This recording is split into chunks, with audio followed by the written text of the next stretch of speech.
السلام علیکم ورحمۃ اللہ وبرکاتہ۔ الحمد للہ رب العالمین والصلاة والسلام علی اشرف الانبیاء والمرسلین نبینا محمد وعلی آلہ وصحبہ اجمعین وبعد۔ معزز دینی بھائیو، اللہ تبارک و تعالی وہی راتوں دنوں اور زمانے کا خالق ہے۔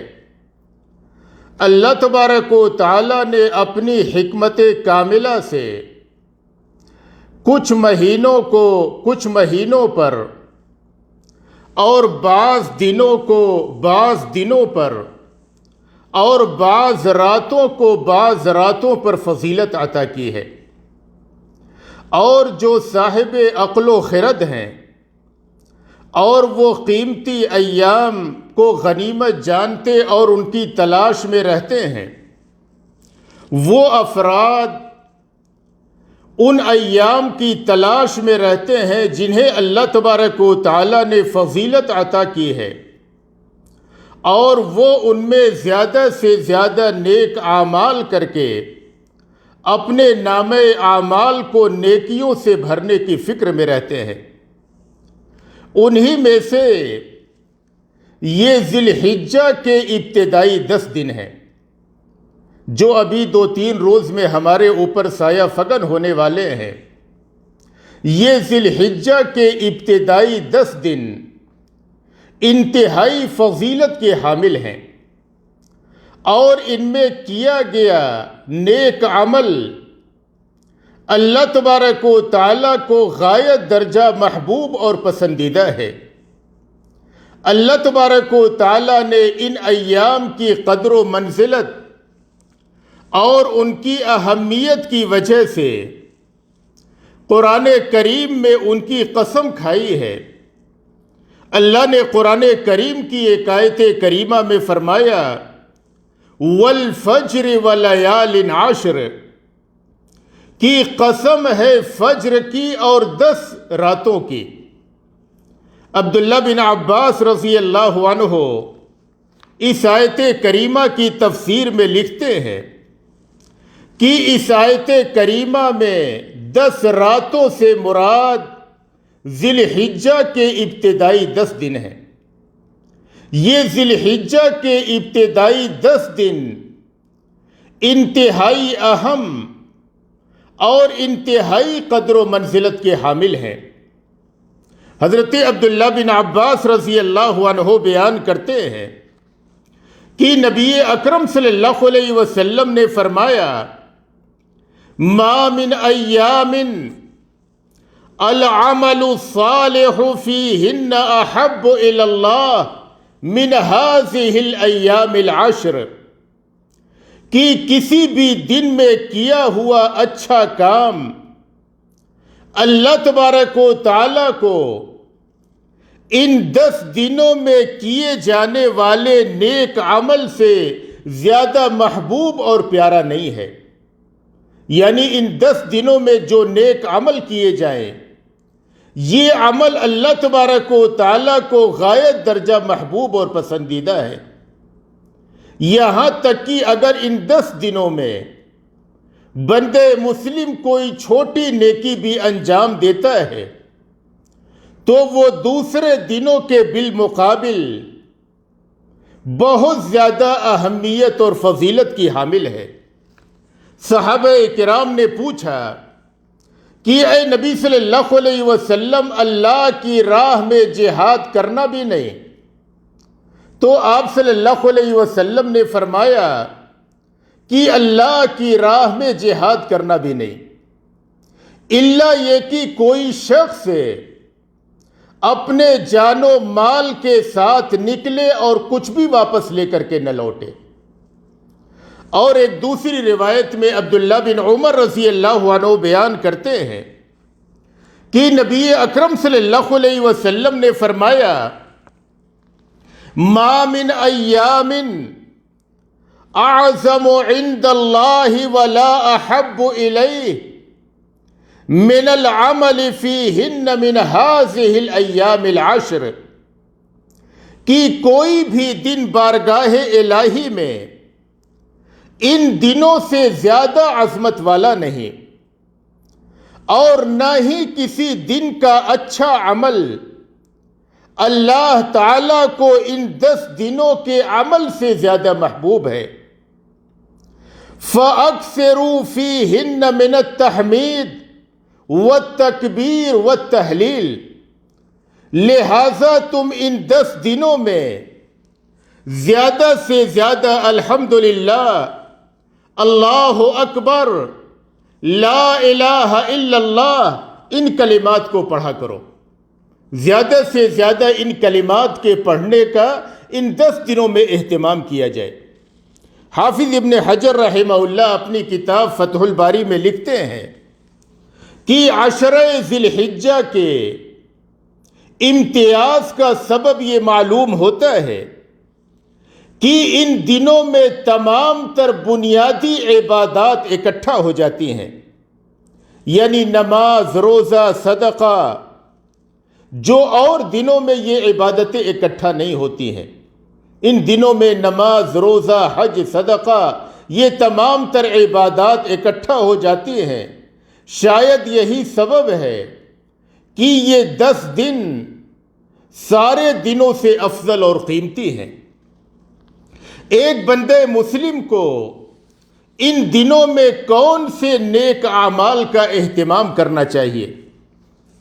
تو ان میں سے سب سے پہلے نمبر پہ حج اور عمرہ ہے، جسے اللہ تبارک و تعالیٰ نے مال و دولت سے نوازا ہو۔ ان 10 دنوں کا سب سے قیمتی اور افضل عمل اور واجبی عمل یہ ہے کہ بندے مسلم حج اور عمرے کے لیے جائے، جیسا کہ اللہ نے قرآن کریم میں حج کی فرضیت کا ذکر کرتے ہوئے فرمایا، وَلِلَّهِ عَلَى النَّاسِ حِجُّ الْبَيْتِ مَنِ اسْتَطَاعَ إِلَيْهِ سَبِيلًا وَمَنْ كَفَرَ فَإِنَّ اللَّهَ غَنِيٌّ عَنِ الْعَالَمِينَ، کہ لوگوں پہ اللہ کی خاطر خانہ کعبہ کا حج کرنا ہے، جو شخص اس تک پہنچنے کی طاقت رکھتا ہو، اور جو کفر کی راہ اختیار کرے تو اللہ تبارک و تعالیٰ سارے جہاں والوں سے بے نیاز ہے۔ حضرت ابو ہریرہ رضی اللہ عنہ بیان کرتے ہیں کہ نبی اکرم صلی اللہ علیہ وسلم نے ایک دن ہمیں خطبہ دیا۔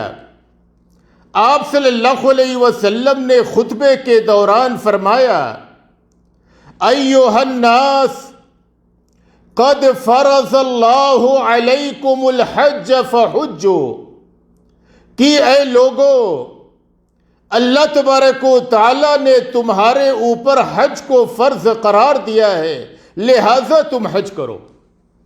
ایک صحابی رسول کہنے لگے، اکل عام یا رسول اللہ، اے اللہ کے رسول صلی اللہ علیہ وسلم، کیا ہر سال حج کرنا فرض ہے؟ نبی اکرم صلی اللہ علیہ وسلم نے خاموشی اختیار کی۔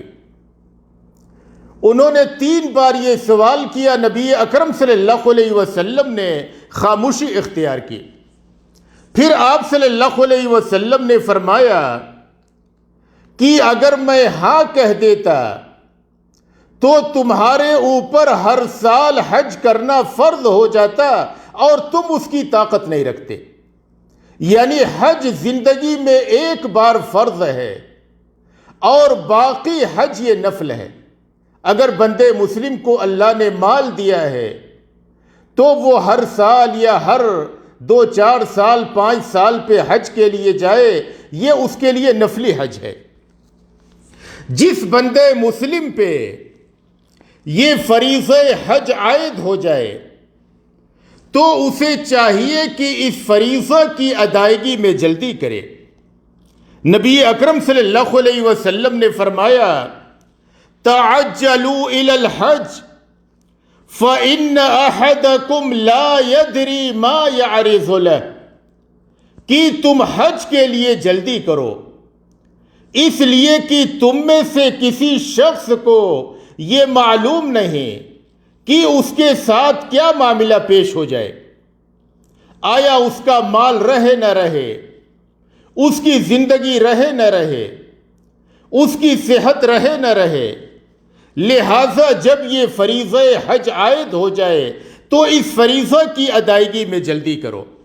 اسی لیے نبی اکرم صلی اللہ علیہ وسلم پہ جب یہ فریضہ حج سن 9 ہجری میں فرض قرار دیا گیا تو آپ صلی اللہ علیہ وسلم نے فوری طور پر حج کیا، یعنی جو پہلا حج آیا آپ صلی اللہ علیہ وسلم نے اس فریضہ کی ادائیگی میں 1 سال بھی تاخیر نہیں کیا۔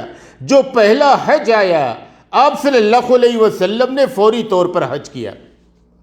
یہ حج انتہائی قدر و منزلت اور اہمیت کا حامل ہے۔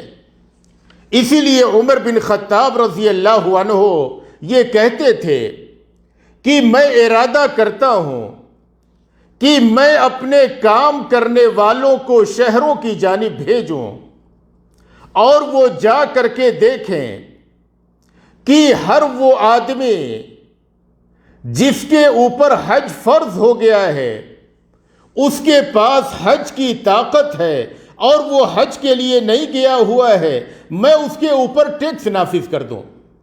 عمر بن خطاب رضی اللہ عنہ کہتے تھے ما ہم بے مسلمین، ما ہم بے مسلمین، کہ ایسے لوگ مسلمان نہیں ہیں، ایسے لوگ مسلمان نہیں ہیں جو حج کے فرض ہو جانے کے باوجود حج کے لیے نہیں گئے ہوئے ہیں۔ تو پہلا عمل جس کا ایک بندے مسلم کو اہتمام کرنا چاہیے جس کے پاس مالی طاقت ہو کہ ان ایام میں وہ حج اور عمرے کے لیے جائے۔ دوسرا مستحب عمل یہ ہے ان 10 دنوں میں کہ بندے مسلم ان دنوں میں روزے کا اہتمام کرے، نفلی روزے رکھے اور بالخصوص عرفہ کے دن روزہ رکھے، بالخصوص عرفہ کے دن روزہ رکھے۔ ابو قتادہ رضی اللہ عنہ بیان کرتے ہیں کہ نبی اکرم صلی اللہ علیہ وسلم سے عرفہ کے دن کے روزے کے بارے میں پوچھا گیا تو آپ صلی اللہ علیہ وسلم نے فرمایا یکفر السنۃ الماضیۃ والباقیہ، کہ عرفہ کے دن یعنی 9ویں ذی الحجہ کو روزہ رکھنے سے 1 سال پچھلے اور 1 سال آئندہ کے گناہ بخش دیے جاتے ہیں۔ بندے مسلم کے 2 سال کے گناہ بخش دیے جاتے ہیں عرفہ کے دن یعنی 9ویں ذی الحجہ کو روزہ رکھنے سے۔ تیسرا عمل یہ ہے کہ بندے مسلم ان دنوں میں کثرت سے تکبیرات کا اہتمام کرے، زیادہ سے زیادہ تکبیرات پڑھی جائیں۔ اللہ نے قرآن کریم میں فرمایا وَيَذْكُرُ اسْمَ اللَّهِ فِي أَيَّامٍ مَعْلُومَاتٍ، کہ لوگ معلوم دنوں میں اللہ تبارک و تعالیٰ کا ذکر کریں۔ معلوم دنوں سے مراد ذی الحجہ کے ابتدائی 10 دن ہیں۔ ان دنوں میں کثرت سے تکبیرات کا اہتمام کیا جائے۔ اور نبی اکرم صلی اللہ علیہ وسلم نے ایک دوسری حدیث میں فرمایا فَأَكْثِرُوا فِيهِنَّ مِنَ التَّهْلِيلِ وَالتَّحْمِيدِ وَالتَّكْبِيرِ، کہ تم ذی الحجہ کے ان ابتدائی 10 دنوں میں کثرت سے اللہ تبارک و تعالیٰ کی حمد و ثنا بیان کرو، اللہ تبارک و تعالیٰ کی بڑائی کرو، لا الہ الا اللہ پڑھو، کثرت سے ان اذکار کا اہتمام کرو۔ امام بخاری رحمہ اللہ ذکر کرتے ہیں کہ ان دنوں میں حضرت عبداللہ بن عمر اور ابو ہریرہ رضی اللہ عنہما بازار کی جانب نکلتے تھے اور بلند آواز سے تکبیرات پڑھتے تھے، اور ان کی تکبیر کو سن کر کے بازار والے بھی تکبیر پڑھا کرتے تھے۔ مستحب یہ ہے کہ مرد ان تکبیرات کو بلند آواز سے پڑھیں، بآواز بلند تکبیرات کا اہتمام کریں، اور عورتیں وہ بھی تکبیرات کا اہتمام کریں۔ جب وہ اپنے گھروں میں ہو، وہاں پہ قریب میں اجنبی مرد نہ ہو، تو وہ بھی بلند آواز سے تکبیر پڑھیں۔ لیکن اگر گھر سے باہر ہو جہاں پہ اجنبی مردوں کے آنے کا اندیشہ ہو، تو وہ آہستہ آواز سے تکبیرات پڑھیں۔ تکبیر کے الفاظ کے تعلق سے نبی اکرم صلی اللہ علیہ وسلم سے کوئی مخصوص چیز ثابت نہیں ہے، یعنی بندے مسلم جن الفاظ کے ذریعے سے اللہ تبارک و تعالیٰ کی حمد و ثنا، اس کی بڑائی، وہ کبریائی بیان کرنا چاہے تو وہ بیان کر سکتا ہے، لیکن ان الفاظ کا اختیار کرنا افضل ہے جن الفاظ کے ذریعے سے صحابہ کرام تکبیرات پڑھا کرتے تھے۔ عبداللہ بن مسعود رضی اللہ عنہ ان الفاظ کے ذریعے سے تکبیر پڑھتے تھے: اللہ اکبر، اللہ اکبر، لا الہ الا اللہ، واللہ اکبر، اللہ اکبر، وللہ الحمد۔ اور عبداللہ بن عباس رضی اللہ عنہ ان الفاظ کے ذریعے سے تکبیرات پڑھتے تھے: اللہ اکبر، اللہ اکبر، اللہ اکبر، وللہ الحمد، اللہ اکبر واجل، اللہ اکبر علی ما ہدانا۔ تو ان الفاظ کے ذریعے سے اور دوسرے الفاظ کے ذریعے سے جو بھی بندے مسلم کو کہنا آسان ہو، کثرت سے اللہ تبارک و تعالیٰ کا ذکر کیا جائے۔ اسی طریقے سے چوتھا عمل جس کا اہتمام ایک بندے مسلم کو کرنا چاہیے وہ قربانی کرنا ہے۔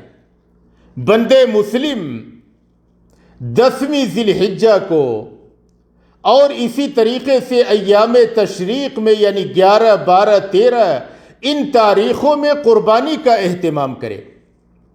اہل علم کے راجح قول کے مطابق قربانی یہ ایک تاکیدی سنت ہے، سنت مؤکدہ ہے۔ بندے مسلم کو اس کا اہتمام کرنا چاہیے جس کو اللہ تبارک و تعالیٰ نے طاقت دی ہو۔ یہ قربانی اللہ تبارک و تعالیٰ کے تقرب اور اس کی نزدیکی کے حصول کا اہم ترین ذریعہ اور سبب ہے۔ اسی لیے اللہ تبارک و تعالیٰ نے اس کی قدر و منزلت کی وجہ سے قرآن کریم میں اس کا ذکر نماز کے ساتھ کیا ہے۔ اللہ نے قرآن کریم میں فرمایا: فَصَلِّ لِرَبِّكَ وَانْحَرْ إِنَّا أَعْطَيْنَاكَ الْكَوْثَرَ فَصَلِّ لِرَبِّكَ وَانْحَرْ کہ اے نبی صلی اللہ علیہ وسلم، ہم نے آپ کو بہت ساری بھلائیوں سے نوازا ہے، انہی میں سے حوض کوثر کا عطا کیا جانا ہے، لہٰذا آپ اپنے رب کے لیے نماز پڑھیے اور رب کے لیے قربانی کیجیے۔ یعنی ہماری قربانیاں اللہ کی رضا و خوشنودی کے حصول کے لیے ہوں۔ اور اللہ نے قرآن کریم کی ایک دوسری آیت کریمہ میں فرمایا: قُلْ إِنَّ صَلَاتِي وَنُسُكِي وَمَحْيَايَ وَمَمَاتِي لِلَّهِ رَبِّ الْعَالَمِينَ کہ اے نبی صلی اللہ علیہ وسلم آپ کہہ دیجئے کہ بے شک میری نماز، میری قربانی، میرا مرنا اور جینا، یہ سب کچھ اللہ رب العالمین کے لیے ہے۔ تو جس طریقے سے نماز یہ اللہ تبارک و تعالیٰ کے تقرب کے حصول کا اہم ترین ذریعہ ہے، اسی طریقے سے قربانی بھی تقرب الہی کے حصول کا اہم ترین ذریعہ ہے۔ مخنف بن سلیم رضی اللہ عنہ بیان کرتے ہیں کہ ہم نبی اکرم صلی اللہ علیہ وسلم کے ساتھ عرفات میں وقوف کیے ہوئے تھے۔ آپ صلی اللہ علیہ وسلم نے اس موقع پہ فرمایا: یا ایھا الناس ان علی اہل کل بیت فی کل عام اضحیہ کہ اے لوگو، ہر گھر والے پہ ہر سال قربانی ہے، ہر گھر والے کو چاہیے کہ وہ ہر سال قربانی کرے۔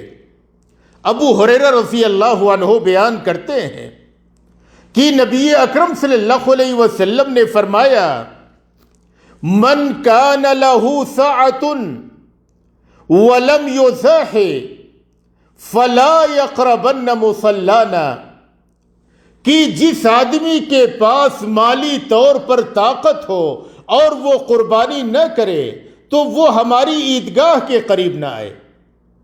نبی اکرم صلی اللہ علیہ وسلم نے اپنی ناراضگی کا اظہار کیا اس شخص کے تعلق سے جس کے پاس مالی طور پہ طاقت ہو اور وہ قربانی نہ کرے۔ تو قربانیوں کے کرنے میں ہمارے اوپر بخل غالب نہ آئے۔ اللہ تبارک و تعالیٰ نے جسے مال عطا کیا ہو اسے چاہیے کہ اس قربانی کی سنت کو زندہ کرے اور قربانی کا اہتمام کرے۔ پانچواں عمل یہ ہے کہ ان 10 دنوں میں وہ شخص اپنے بال ناخن وغیرہ کو نہ کاٹے جس کے نام قربانی ہونی ہے۔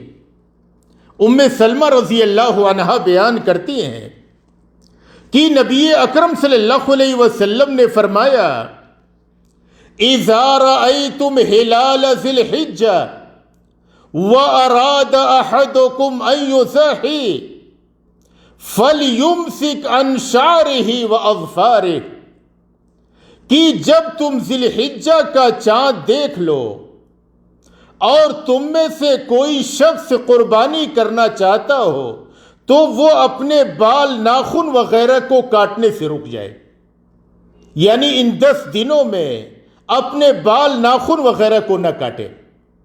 اور ایک دوسری روایت کے الفاظ ہیں، فَلَا يَأْخُذْ مِنْ شَعْرِهِ وَلَا مِنْ أَظْفَارِهِ حَتَّى يُضَحِّي، کہ وہ شخص اپنے بال ناخن وغیرہ کو نہ کاٹے یہاں تک کہ قربانی کر لے، یعنی قربانی کے ہونے تک وہ شخص اپنے بال ناخن وغیرہ کو نہ کاٹے۔ اہل علم کے راجح قول کے مطابق جس آدمی کے نام قربانی ہونی ہے ان 10 دنوں میں بال ناخن وغیرہ کا نہ کاٹنا اس کے حق میں واجب ہے۔ اگر وہ بھول کر کے کاٹ لیتا ہے تو اس میں کوئی حرج نہیں ہے۔ ان اللہ عفا عن امتی الخطأ والنسیان، کہ اللہ تبارک و تعالیٰ نے میری امت سے بھول چوک اور زبردستی کرائے گئے کاموں کو معاف فرما دیا ہے۔ لیکن اگر کوئی آدمی عمدن جان بوجھ کر کے ان 10 دنوں میں اپنے بال ناخن وغیرہ کو کاٹتا ہے جس کے نام قربانی ہونی ہے تو وہ شخص گنہگار ہے۔ اسے چاہیے کہ وہ اللہ کی بارگاہ میں توبہ و استغفار کرے، اس کے اوپر اس کے علاوہ کوئی دوسرا فدیہ یا کفارہ نہیں ہے، وہ اللہ کی بارگاہ میں توبہ و استغفار کرے۔